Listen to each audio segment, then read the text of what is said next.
Hi, James Anderson here again, and today I want to talk to you about the idea of talents.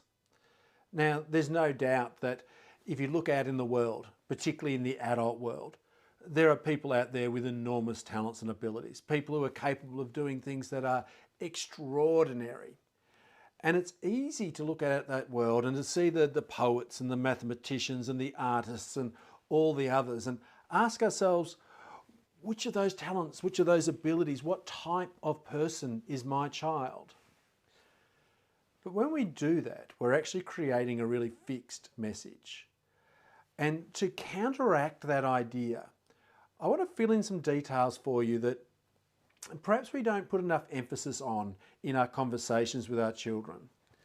And the book I'm referring to here, the research that I'm referring to here, is the work of Anders Ericsson.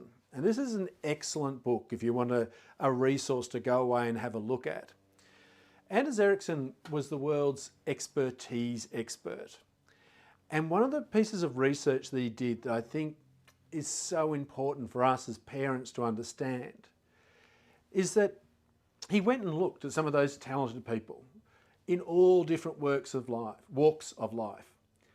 And he asked the question, well, you have clearly got talents. You can do things that other people can't do. You're exceptional in the world.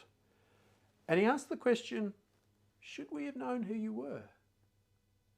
Like if we could go back in time to when you were in a grade 2 classroom, should we now be able to look at that classroom and go, yes, Sarah, young Sarah there, she mightn't be getting the best marks now, but see the way she's doing X, Y, and Z?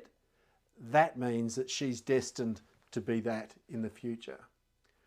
Surely there were some telltale signs that singled out those high achievers as children. And so he did the research. He looked at these high achievers when they were in grade 2, looked back in time and said, well, what were they doing back then? And it turned out that you couldn't tell. There was nothing about those high achievers when they were children that predicted their future success, because their future success wasn't a product of who they were. Their future success was a product of what they did into the future. The thing that marked them out was not who they were when they were 2 years old or 6 year old or 8 year old, but rather the number of hours and the quality of the practice they did between when they were in grade 2 and when they were adults. They needed a supportive environment around them, parents, for example, that supported them, a coach or mentor of some person to give them the information they needed. And they needed more sleep, because doing the sort of level of practice, the intensity of practice that gets you from being an 8-year-old to being world class takes a lot out of you. But the important message here, and we'll talk more and more about this as we explore more of these ideas, is that it wasn't about who they were when they were 8 years old or 2 years old. It was about what they did when they were 7, 8, 9, 15, 18, 25, 30.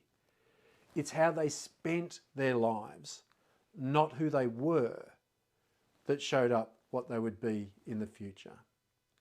And so when we look at our children, it's easy to ask the question, oh, is she an artist? Is she a mathematician? Is she going to be a poet? And the truth is, you can't tell. There's nothing about who they are today that predicts who they'll be in the future. What's important is what we teach them to do, how we go about becoming better and becoming better at becoming better, which is the idea of learnership.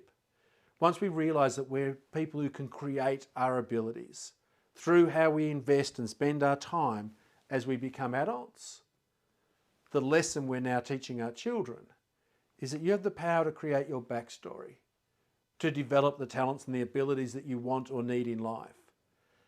And our lessons in learnership are about how to go about developing those talents and abilities.